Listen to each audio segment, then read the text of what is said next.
तो हमने एनालाइज़ किया कि क्यों ना हम एक ही टैरिफ, जो ट्रांसपोर्टेशन टैरिफ है, उसको रेशनलाइज करके जो सीएनजी के लिए हो और पीएनजी घरों में जो यूज हो रही है उसके लिए हो, एक टैरिफ करें।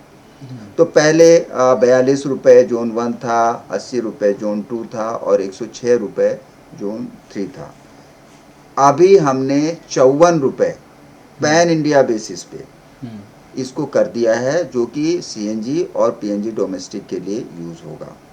इससे राहत ये है कि आगे जो नेशनल इंटरेस्ट है हमारे देश में, काफ़ी एनवायरनमेंट को ठीक करने के लिए और साथ साथ ट्रांसपोर्ट सेक्टर में यूज़ करने के लिए सरकार भी जो है रेशनलाइज गैस दे रही है, सब्सिडाइज वे में दे रही है।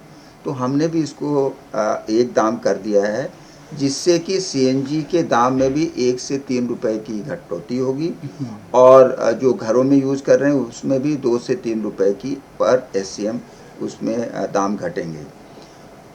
कंपनियां इससे और एक्सपेंड कर पाएंगी, ऐसा मेरा मानना है। डिस्ट्रीब्यूशन नेटवर्क और बढ़ पाएगा, ऐसा हम मानते हैं, और जो हमने टारगेट एमडब्ल्यूपी का किया है वो अचीव कर पाएंगे। तो मेरे ख्याल से तो ये तो अच्छी बात है, राहत की बात है और कंज्यूमर के हित की बात है। तो सर कब से ये लागू होगा आपका one nation one grid one tariff? ये टैरिफ ऑर्डर जो हमने निकाला है 1/1/26 से लागू हो जाएगा, 1 जनवरी से। तो 1 जनवरी से अगर हम सीएनजी भरवाने जाते हैं, या 1 जनवरी से अगर हम घर में अपना जो पीएनजी कनेक्शन ऑन करेंगे, तो वो जो अभी रेट है उससे कम हो जाएगा? जरूर। इसमें हमने टैरिफ ऑर्डर में बड़े साफ साफ लिखा है कि इसका बेनिफिट जो है कंज्यूमर को पास ऑन करना पड़ेगा और इसका भी हम लेखा जोखा रखेंगे। तो मेरे ख्याल से अवश्य दाम कम होगा।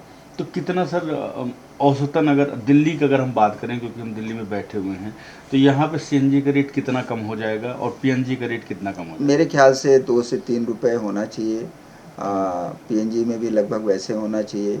और जगह में चूंकि वैट अलग अलग है, लोगों की अलग अलग कॉस्ट है, सेंडी कॉस्ट अलग अलग है, तो मेरे ख्याल से कुल मिला के 1 से 3 रुपए के रेंज में सब जगह पूरे देश में मिनिमम होगा।